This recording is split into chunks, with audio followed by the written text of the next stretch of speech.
Imagine that each morning when you wake up, you're smiling and looking forward to your day, knowing that you're happy even while dealing with grief and loss. The Grief and Happiness podcast inspires, comforts, and supports you with each new episode. For more support, check out the Grief and Happiness Handbook and cards. I welcome you to listen to this podcast and discover endless possibilities for your life. Aloha. I'm so happy you came to listen to the Grief and Happiness podcast again today. And I have a very special guest today, Dawn Smith. And she's a really interesting person, and I look forward to our conversation. Dawn, could you tell us a little bit about you?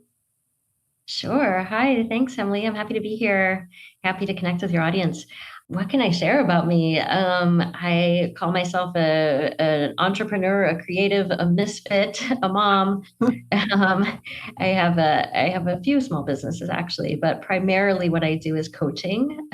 So I help people through life's transitions. I work with couples. I've done that for 17 years now, marrying couples and more recently couples in crisis.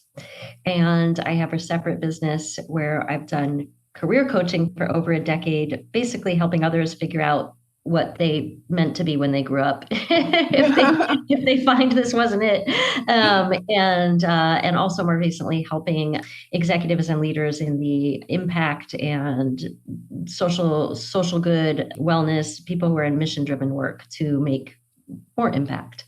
So that's a kind of shorthand of what I do, and I have two amazing boys. Oh, that's wonderful. I also make some art. So, ooh, what kind of art do you do? Is that behind you? Well, if you were on video, you could see one of my pieces behind me. I do multimedia canvases.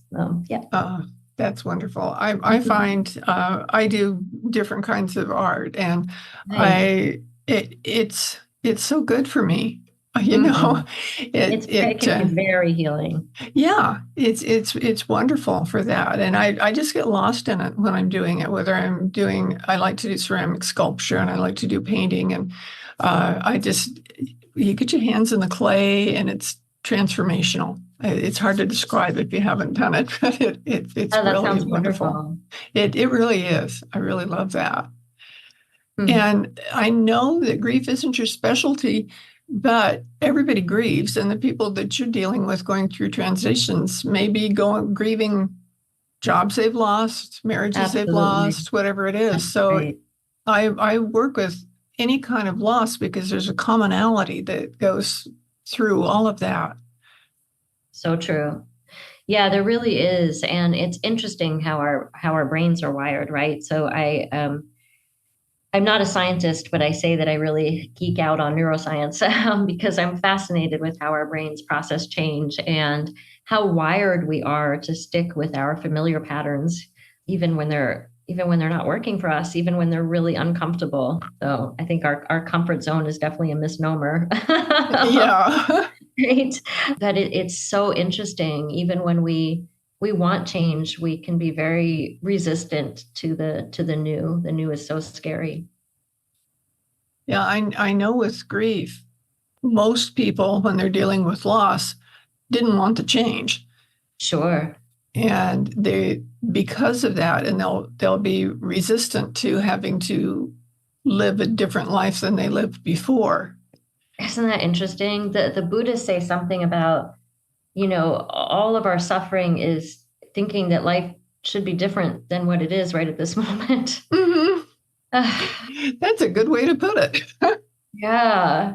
Do you remember there was an insurance commercial? I thought it was so clever, where they're all sitting around the office table and they're going like, "Oh yeah, no, I can't do a flood on Thursday.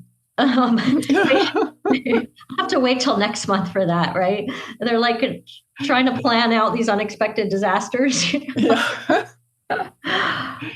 Yeah, that's the big thing about it is things are so unexpected. Yeah. But for instance, I live in Maui, and we certainly had a huge loss from something very unexpected this year with the fires that went on. They actually went on in many different places on the island, not just in Lahaina. Everybody hears about Lahaina because it was so concentrated there. But one of the first fires started just a couple miles from me. It woke me up in the middle of the night on the day that ended up being the Lahaina fire, just smelling smoke. My room was filled with the smoke, and I thought, oh my gosh. And the fire was 2 miles away, so you can imagine how big the fire was to have that much smoke. Emily, I'm sorry. Well, it was. I'm fine. It just was an interesting experience for me. But it turned out I have like an apartment here that I rent out, and the person who usually stays there happened to be on the mainland, and she called me that morning, and she said, my friends have to evacuate right now, and they can't go to an evacuation center because they've got 2 cats and 2 dogs, and they won't let that many animals in with somebody. Oh my goodness. And she said, do you mind if they come and stay in my place? And I said, no, and I ended up having them here for 6 weeks.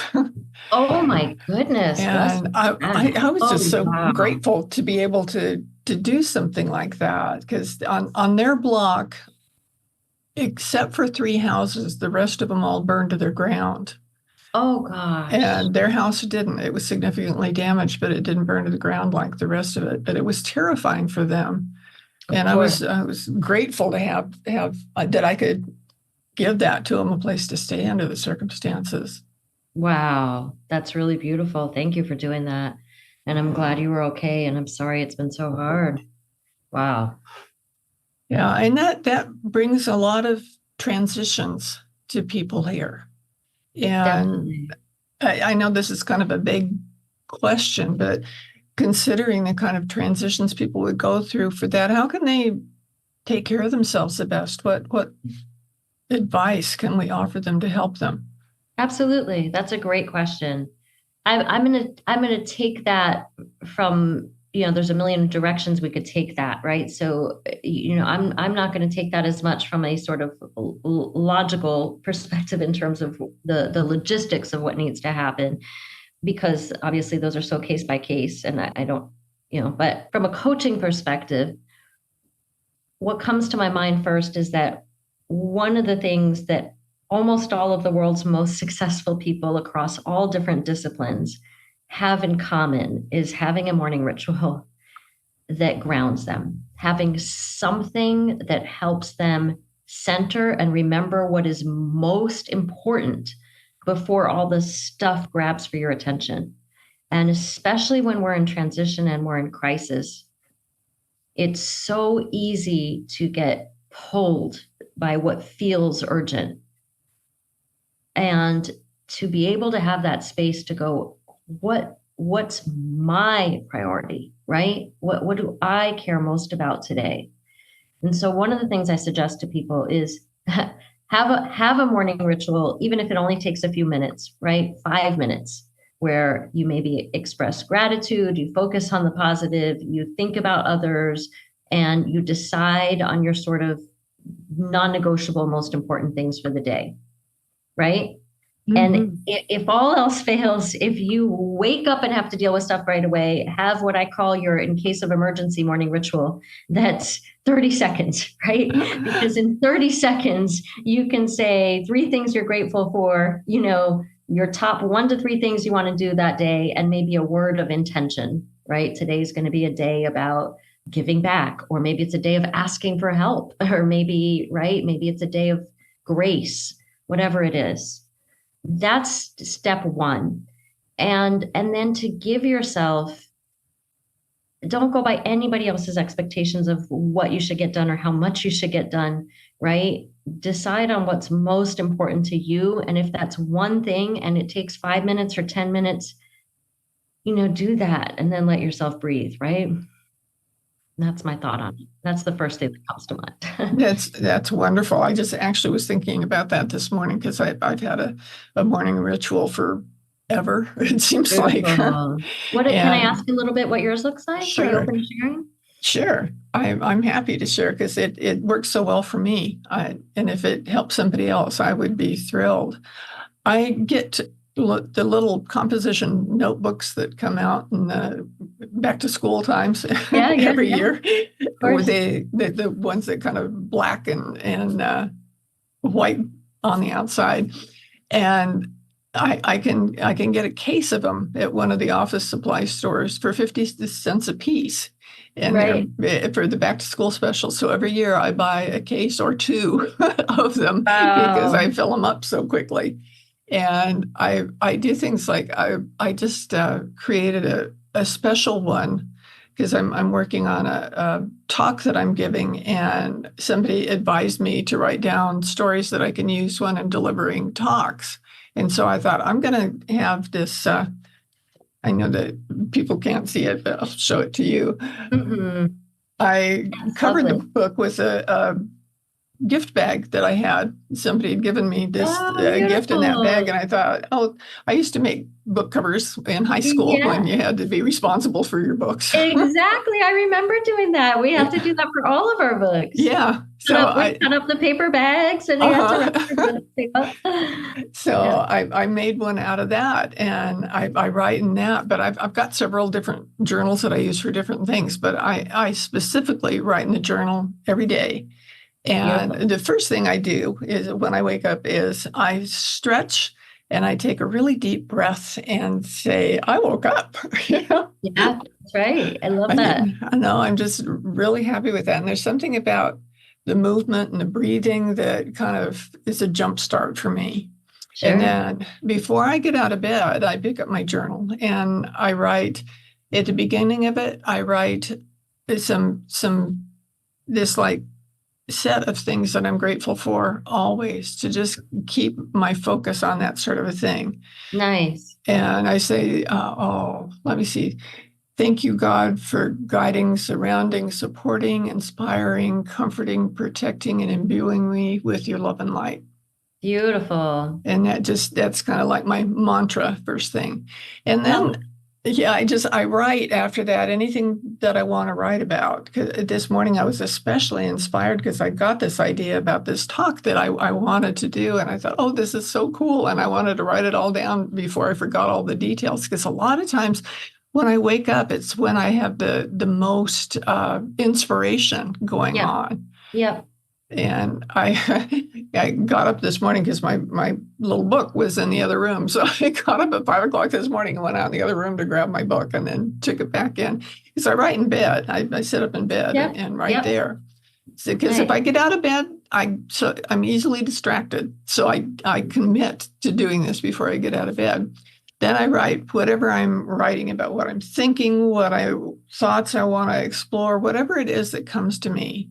And then after that, I set an intention for the day. It's not a to-do list, but it's an intention. That's right. I love that. And then I write gratitude lists, at least 3. Sometimes there's a whole bunch more. It just depends on what's going on with me that day. And then after that, I always write something that brought me joy the day before. Oh, lovely. I like that. I like it a lot because a lot of times you can say, everything's so bad for me. There's, nothing any good. That poor me, pity party sort of a thing. But if you focus on what brought you joy the day before, and I tell people, if they're having a problem thinking about that, then go back to the previous days that you wrote down what your joys were, and you'll see you always have something that brings you joy. And then after that, I just say, I'm grateful for this and so much more. And so it is. So that's my morning ritual. I love that. I really like the piece about the joy from the day before. That's a great reminder. Thank you. Oh, yeah, it's my pleasure. I added that. I think a couple of years ago. I didn't have it in my practice, but somebody said something about, what brought you joy yesterday? And I thought, I need to think about that every day. Mm-hmm. And it's amazing what you discover. Thank you. I think I'm going to add that to mine. I really like that. Oh, good. What's yours like? What do you do? What's your morning ritual? So I do a gratitude practice, and recently I added on So it's 10 things I'm grateful for that I have in my life. And then now I've added on 10 things I'm grateful have not happened to me. That's a good one. It's a variation on a Stoic practice called negative visualization, where you actually, it's not that you dwell on anything negative, but you take a moment to think about the things that could have happened to you that haven't. And sometimes that really amplifies the gratitude. Yeah. Yeah, it can really amplify the gratitude. I'm starting to become a real fan of Stoicism in terms of some of the really practical ways of I think it has a bad rap as being emotionless, and that's not really what it is. It's really focusing on not letting things derail you that you don't want to derail you. I have a long way to go on that, by the way, but so I do 10 things I'm grateful that I have, 10 things that have not happened to me. And then I kind of reflect on my tools, sort of, who how do I want to show up in the world today, right? Oh, I like that. And then, yeah, I also set an intention for the day. And often my intention is one or two or three little challenges to myself. I like that. I like the idea of challenging yourself, thinking of things that way. Can you give us an example or two? I think about others. Whether you call it prayer or energy, but setting my intention for those who are suffering, that they may be well and eased. That's important to me. Me too. I do sometimes too. The Hawaiian tradition of Ho'oponopono. Do you know about that? Oh, please. I think I've heard it before, but please share it again. I love Ho'oponopono. It was created by a doctor here in Hawaii who we had like a prison for the criminally insane. And it was the people they felt there was like no hope for. That it didn't look like they were going to be getting out, and it was a horrible place, and things were just really terrible there. And he went to the prison, and he didn't go in and see the people. He just was in the presence of the prison, and they'd give him their charts so that he could look through and become familiar with who they were and what they were doing. So he was really kind of psychologically in touch with the people that were there. And he would go through them, and he would say these 4 things each time he would look at a chart for somebody. He'd say, "I'm sorry. Please forgive me. Thank you. I love you." Oh, wow. And he'd do that for each of the people as he was looking at their story and that sort of thing. And it gradually, the people kept getting better. They couldn't understand them getting better. And it got so good that they ended up closing that prison for the criminally insane, because all the people had ended up being able to be transferred to a much less restrictive place of care, or even some of them were able to get out because their lives were changed so much.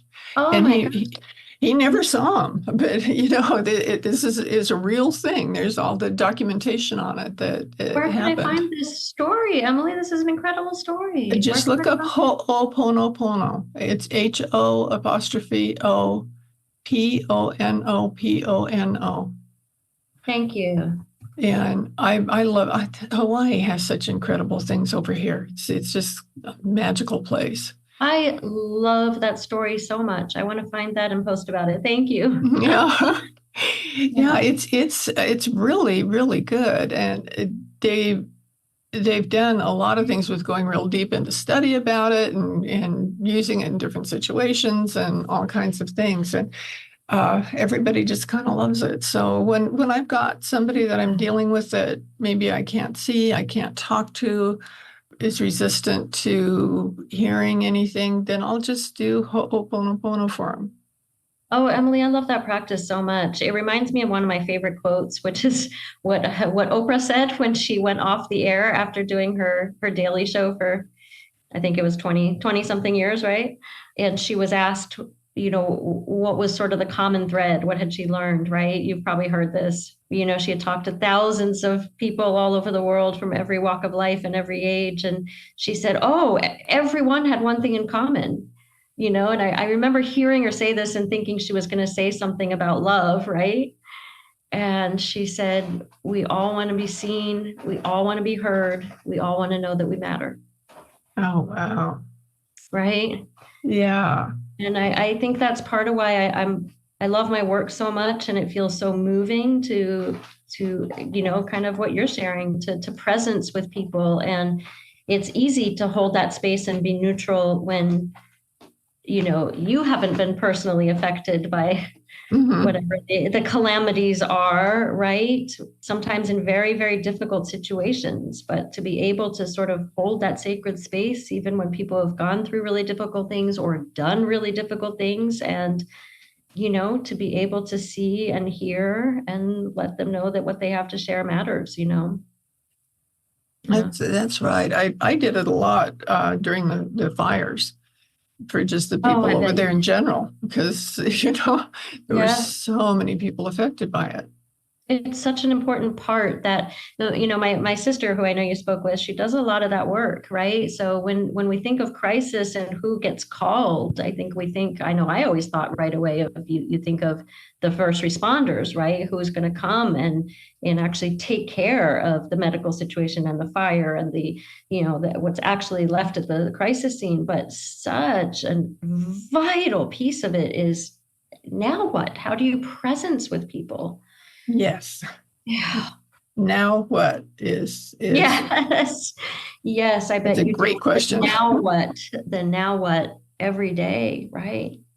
Yeah, that was I was a first responder. I actually own an ambulance company. My dad traded our house for it when I was 13. And back in the olden days when that happened, when you were 14 years old and had an advanced first aid certificate, you could go on ambulance calls as the ambulance attendant. Oh my gosh. And since it was a small company and mom and dad and I ran it, I dispatched ambulances, I went on ambulance calls, I did all that sort of thing. And amazing. We actually still have the ambulance company in the family. I'm one of the owners of it still after all these Emily, years. That's amazing. And going on those calls, it was, being 14 years old, that I was kind of fresh to the world. Absolutely. And what would really get me is, I do everything I could on the call, but when I got home, I thought, now what? What's going to happen to those people now? And who's going to take care of them now? I could take care of them in the emergency, but I was always so concerned that with the follow through or follow up for the people that experience such extreme things happening to them. It's so hard, and you and I both know the timeline for grief. There is no direct timeline, right? So it's so hard. I think our society in general does not do great with transitions and endings. We do great with beginnings. We love engagements and baby blessings and all those things. We struggle with endings, and even then, sure, everybody can rally at the moment. But grief doesn't work like that. No, it doesn't. I really like what you just said, that we struggle with endings. That's something to really think about, because we do. And I think that's one of the things that death doulas have become a more popular thing all the time. I keep hearing more and more, and it seems like there's more and more of them out there, because somebody needs to help with the process. That's right. Absolutely. And it doesn't just end like a person dies, everything's not over. That's right. That's right. Yeah.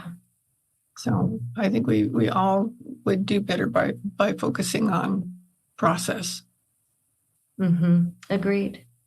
Well put. So, well, what would you say to someone who is in this transition process about what to do to be able to move forward? Do they have to do something first? Should they jump right in? Well, what would you say to them? Give me more specifics. What transition are we referring to, or Well, let's say the death of a loved one. Let's use that as a commonality, that someone that they love dearly died, and they feel like they don't know how to go on without that person. It's so tough, right? Mm-hmm. Yeah. Well, the first thing I would suggest is they get themselves a grief counselor, Yeah. a therapist, because that in and of itself is not my specialty, and I would want it to be taken very seriously, right? Not just this idea of, well, time will heal it, because that's right. That I don't think that's especially helpful.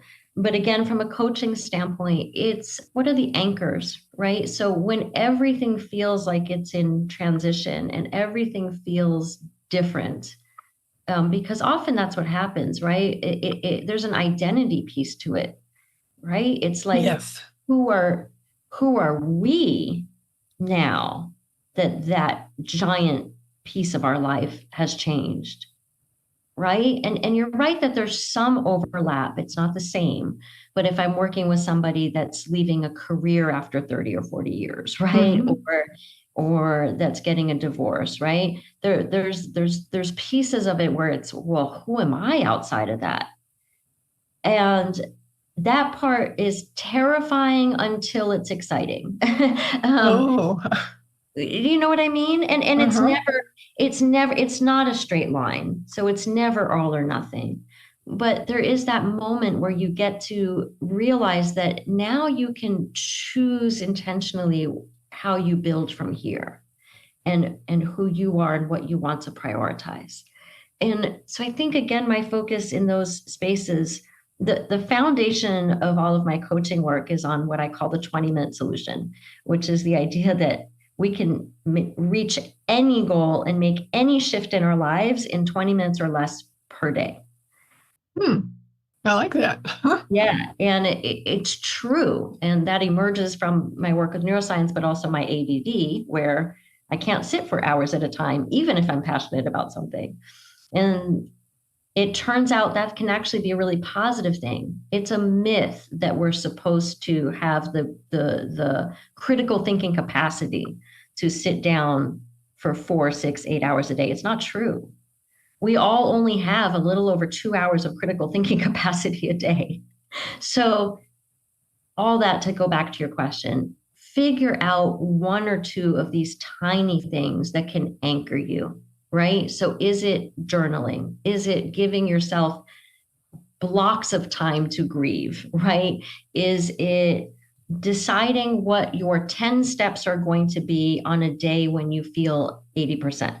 Maybe today you only feel 20%. So all you're going to do today is write down the 10 things that you'll do when you feel 80%, right? So what are these little tiny tasks you can do that might take you 5 minutes, but will help you feel that sense of a little bit of control over that piece of it, right? So that then you can go, you know what? I did something concrete today. Now I'm going to go for a walk. I'm going to paint. I'm going to journal. I'm going to cry.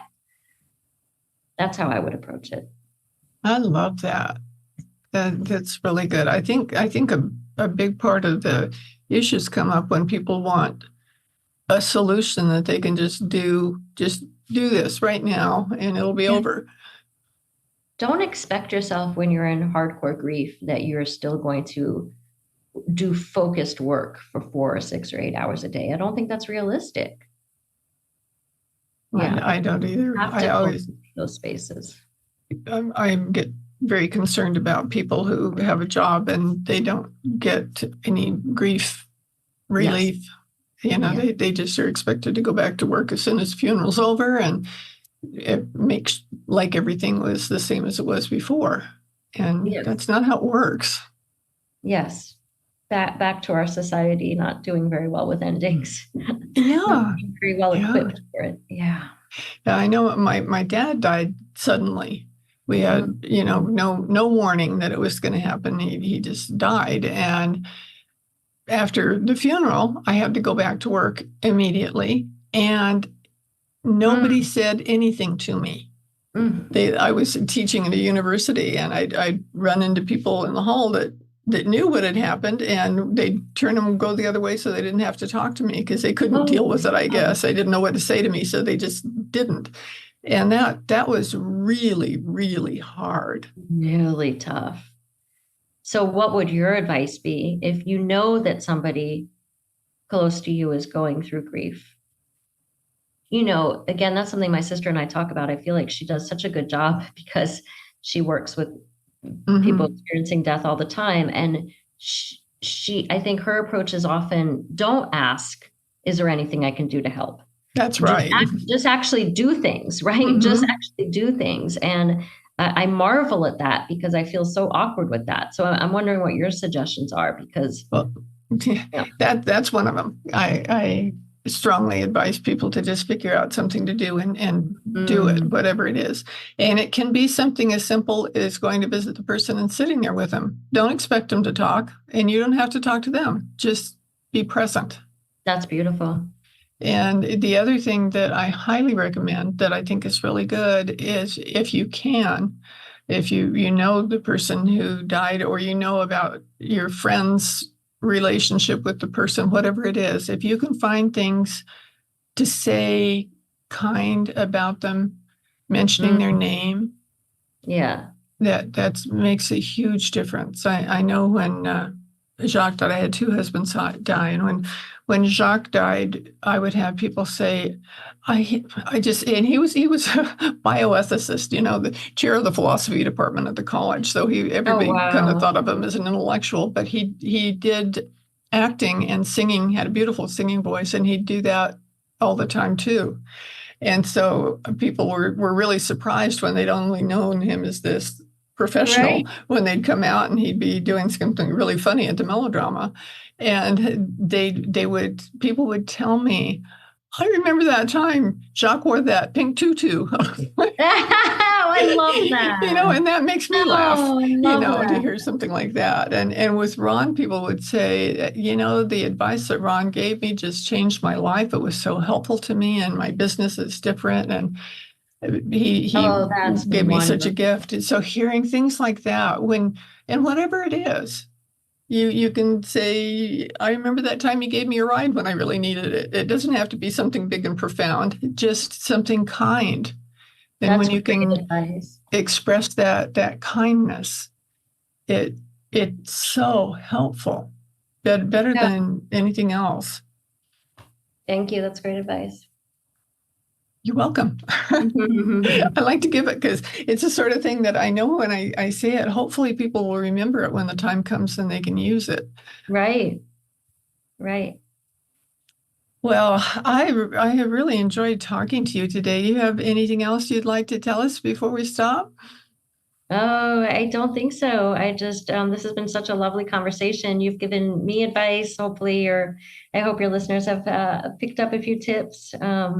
And I'm sure there'll be a way for them to reach out to me if they want to continue that conversation.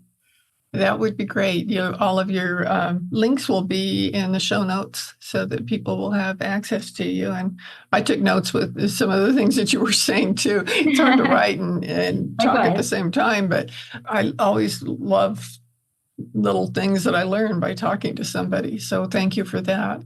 Yeah, back at you. Well, thank you so much for being my guest. And I know that my listeners are going to have a lot to think about after this conversation.